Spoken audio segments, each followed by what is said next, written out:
बोला छठी मैया की।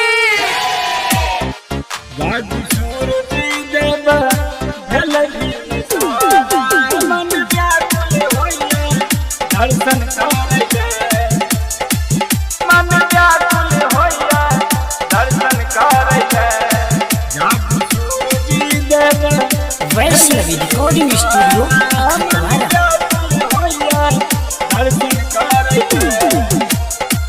Music by Navneet Raja. जागु सूरज देव भेल भीन सारा मन व्याकुल होइया दर्शन करैले। जागु सूरज देव भेल भीन सारा मन व्याकुल होइया दर्शन करैले। मन व्याकुल होइया दर्शन करैले हो, मन व्याकुल होइया दर्शन करैले।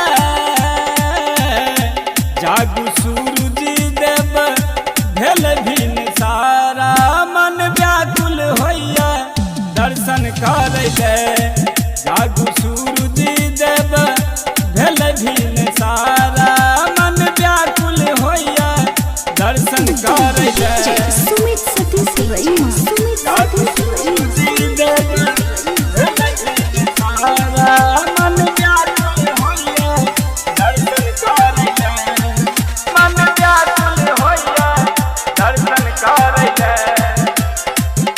म्यूजिक बाय नवनीत राजा।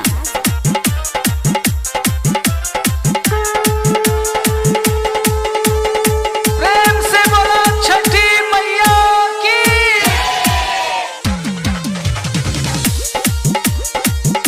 बाघे में कुहकई कोयल भागल भोरियो। हाथ जोड़ के जल में खराची आँख से गिरलो रियो, आँख से गिरलो रियो। बाघे में कुहकई कोयल भागल भोरियो।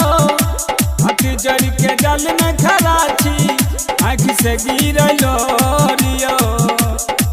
जागू जागू दीनानाथ छठी माँ के भैया मन व्याकुल होइया दर्शन करैले। भूखल प्यासल जल में थर थर कापै छी मन व्याकुल होइया दर्शन करैले। डीजे सुमित सतीश रईमा।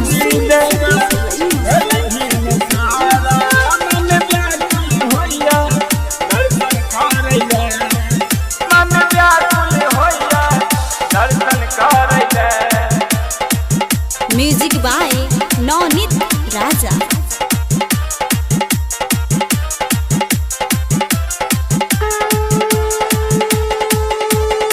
प्रेम से बोला छठी मैया की।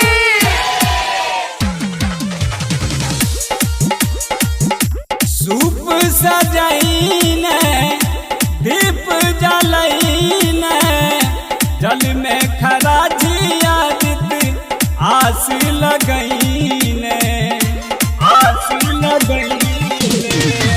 सूप सजाइने दीप जलैने जल में खरा छियादित आस लगैने। जोगिंदर जोशिला नारियल चढ़ावई की छठी माँ के व्रत रख के।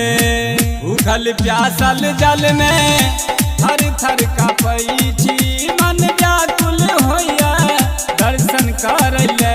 Vaishnavi recording studio अखतवारा।